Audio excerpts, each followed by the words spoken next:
മമ്മൂക്കയുടെ ഒരു ക്യാരക്ടറാണ്. ഇതിൻ്റെ 1-2 പോസ്റ്റേഴ്സൊക്കെ ഇറങ്ങിയിരുന്ന ഒരു സമയത്ത് ആദ്യമായിട്ട് ആദ്യത്തെ പോസ്റ്റർ റിലീസായത് എൻ്റെ ഒരു ഊഹം ശരിയാണെങ്കിൽ നമുക്കൊരു സിഗരറ്റൊക്കെ വായിൽ വെച്ചിട്ടുള്ളൊരു പോസ്റ്ററാണ്. അപ്പോൾ അതിൽ തന്നെ ഞെട്ടിച്ചതാണ്. പക്ഷേ എന്താണ് ഇതിൻ്റെ കഥയോ മറ്റു കാര്യങ്ങളോ ഒന്നും അന്ന് ഒഫീഷ്യലി ഇപ്പോഴും അവരതൊന്നും പുറത്തു വിട്ടിട്ടില്ല.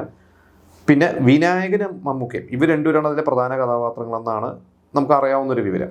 അതിൽ വിനായകനാണ് ഇതിലെ ഒരു നായക കഥാപാത്രമെന്നും മമ്മൂക്ക ഇതിലൊരു വില്ലൻ ക്യാരക്ടറാണ് എന്നൊക്കെയാണ് കേൾക്കുന്നത്. അപ്പോൾ അങ്ങനെയൊക്കെ ആണെങ്കിൽ അത് ശരിക്കും പറഞ്ഞാൽ ഒന്ന് പൊളിക്കുമെന്ന് തന്നെ പറയാം. കാരണം നമുക്കറിയാം അധികം വില്ലൻ വേഷങ്ങളൊന്നും ചെയ്തിട്ടില്ല. മമ്മൂക്ക് വില്ലൻ വേഷങ്ങൾ ചെയ്യാൻ വളരെ ആഗ്രഹമാണെന്നൊക്കെ നമ്മൾ പല സ്ഥലങ്ങളിൽ നിന്നൊക്കെ വായിച്ചിട്ടുണ്ട്, പലപ്പോഴായിട്ട് നമ്മൾ വായിച്ചിട്ടുണ്ട്. പക്ഷേ അദ്ദേഹത്തിൻ്റെ ഒരു ഇമേജും കാര്യങ്ങളൊക്കെ ഉള്ളതുകൊണ്ട് അദ്ദേഹത്തിന് അത് ചെയ്യാനൊരു ബുദ്ധിമുട്ടുണ്ട് അതാണ് സത്യാവസ്ഥ.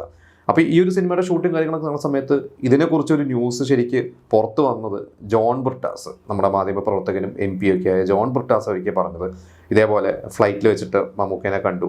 അപ്പോൾ പുതിയതായിട്ട് ചെയ്യുന്ന കളങ്കാവൽ എന്നൊരു സിനിമയെക്കുറിച്ച് സംസാരിച്ചപ്പോൾ അതിലെ ഒരു കഥാപാത്രത്തെക്കുറിച്ച് മമ്മൂക്ക പറഞ്ഞു. അപ്പോൾ ജോൺ ബ്രിട്ടാസ് പറഞ്ഞ ഒരു രീതി വെച്ചിട്ട് അതിൽ ഒരു വളരെ നെഗറ്റീവായിട്ടുള്ള ഇതുവരെ മമ്മൂക്ക ചെയ്യാത്ത തരത്തിലുള്ള ഒരു ക്യാരക്ടറാണ്.